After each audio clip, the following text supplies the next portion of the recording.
दोस्तों नमस्कार। Let's crack UP exams में आपका स्वागत है। मैं उत्कर्ष द्विवेदी और आपसे अब उत्तर प्रदेश लोक सेवा आयोग से जुड़ी कुछ महत्वपूर्ण बातों पर चर्चा करने जा रहा हूं।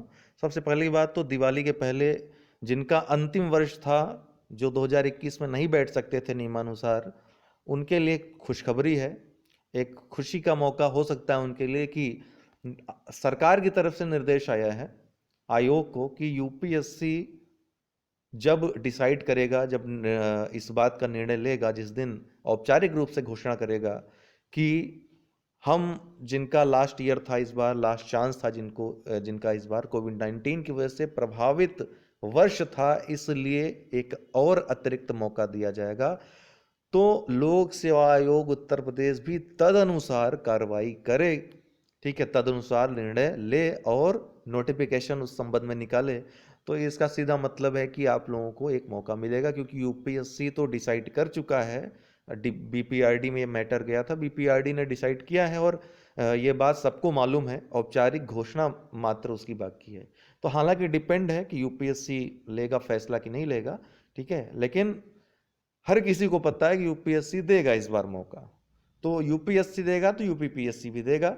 ठीक है, तो उसके लिए आप लोगों को घबराने की आवश्यकता नहीं है। वो एक टेक्निकल बात है जो मैं आपको बता रहा हूं, जो इस निर्देश में है।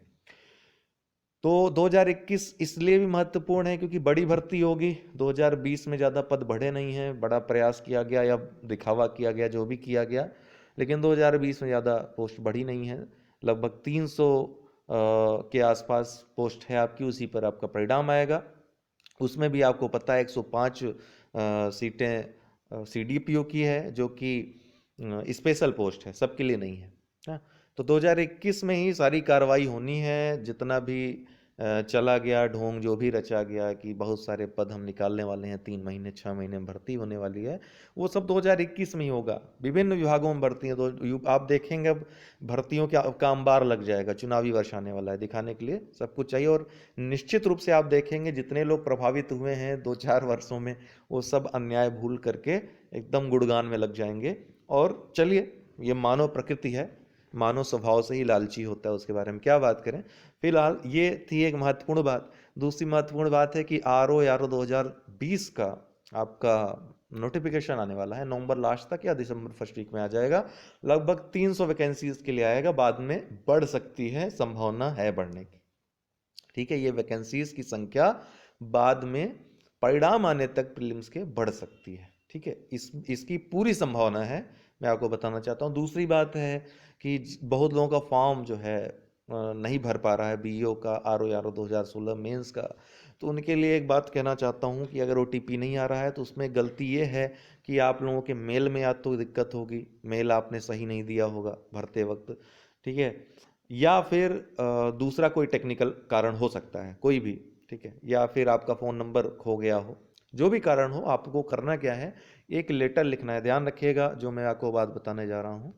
और वो लोग भी जिनका मैनेजर पद के लिए एडमिट कार्ड नहीं आया है, वो लोग भी एक लेटर अवश्य लिख दें। अपना आधार कार्ड और जो आपने फॉर्म भरा था उसका स्टेटस दिखा ही रहा है, वो फोटो कॉपी उसका लेकर के आप भेजिए। ध्यान रखिएगा, आपको जो भेजना है उसके साथ आधार कार्ड अवश्य अपना भेजना है। ये प्रक्रिया है। ठीक है, आप फीडबैक में भी ये भरेंगे तो आपसे बोलेगा ये आधार कार्ड के साथ भेजिए। तो आधार कार्ड के साथ आप भेजेंगे। इलाहाबाद में अगर आपका कोई मित्र हो तो उसको भेजिए, वो जाकर के आयोग में जमा करे। ठीक है, फिर उसके बाद 2 दिन बाद जो भी आप नंबर दिए रहेंगे अपने एप्लीकेशन में, उस नंबर पे आपका ओटीपी आ जाएगा। जो भी आप मेल आईडी दिए रहेंगे उस पर ओटीपी आपका आ जाएगा। तो ये प्रक्रिया आप अपनाइए। सबको एक साथ मैं कह रहा हूँ क्योंकि ये समस्या बहुत ज़्यादा आ रही है, आनी नहीं चाहिए।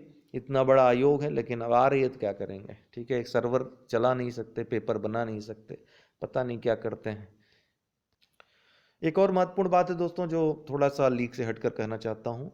ये प्रश्नों को 15 से 17 प्रश्नों को जो गलत पूछने की जो प्रक्रिया स्टार्ट हुई है, इसके खिलाफ कुछ करिए।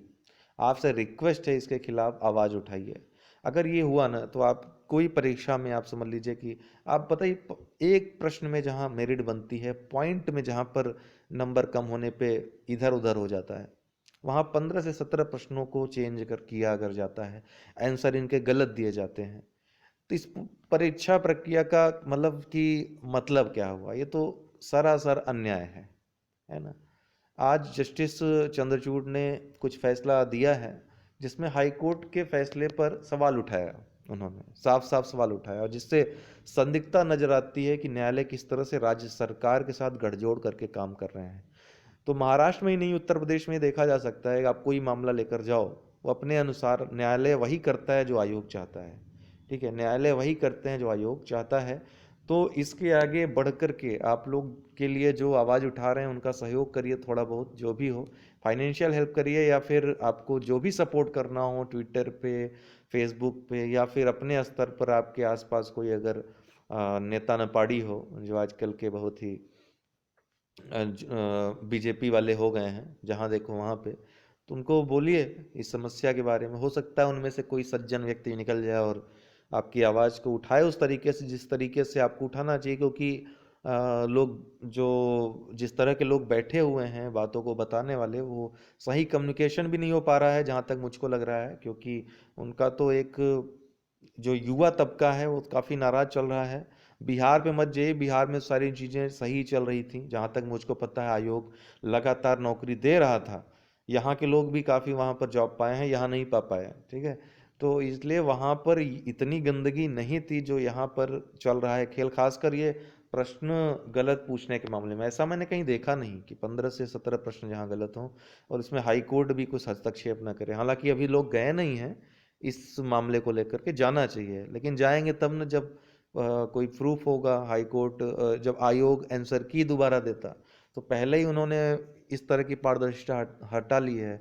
अब इसमें समय लगेगा, समय मिलने तक आपको कुछ न कुछ लड्डू पकड़ा देंगे, आप उसी में उलझते रहेंगे और आप उसी में प्रसन्न रहेंगे, मगन रहेंगे। जब 2021 में उलझ जाएंगे तो 2016 का आरोप भूल ही जाएंगे, है ना। 2020 वाला आरओ आ रहा है तो वो जब आ जाएगा तब भी आरओ 2016 भूल जाएंगे। तो ये सब प्रक्रियाएं हैं और आपके मनोविज्ञान को, आपकी मानसिकता को आयोग ने बहुत अच्छे से पढ़ लिया है, उसके साथ वो अपने अनुसार खेलता है। ठीक है, जैसा कि 2018 वाला था मैटर, वो लगभग गायब हो गया। हालांकि वो गायब नहीं हुआ है, बहुत जल्द आप लोगों को उससे जुड़ी हम बहुत महत्वपूर्ण खबर देंगे पीसीएस 2018 के मेन से। फिलहाल जो चल रहा है चलने दीजिए, अपनी तैयारी जारी रखिए, यही एकमात्र उपाय है अभी आपके पास। इसके अलावा कुछ आप कर नहीं सकते हैं, क्योंकि आप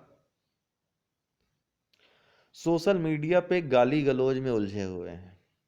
सोशल मीडिया में एक दूसरे को गाली गलौज करना, किसी को भला बुरा कहना, उसी में आप संतुष्ट हो जा रहे हैं, अधिकारों के लिए लड़ना भूल चुके हैं। तो इसलिए कोई फायदा है नहीं। जिस दिन जागृत होंगे, अपने आप जो है जागृत हो जाएंगे, तब फिर कुछ कहने की आवश्यकता ही नहीं पड़ेगी। एक व्यक्ति ही पर्याप्त होता है किसी का भी मान भंग करने के लिए, किसी भी का गुरूर तोड़ने के लिए। यहाँ तो इफेक्टेड जो लोग हैं, जो प्रभावित लोग हैं, उनकी संख्या लाखों में है।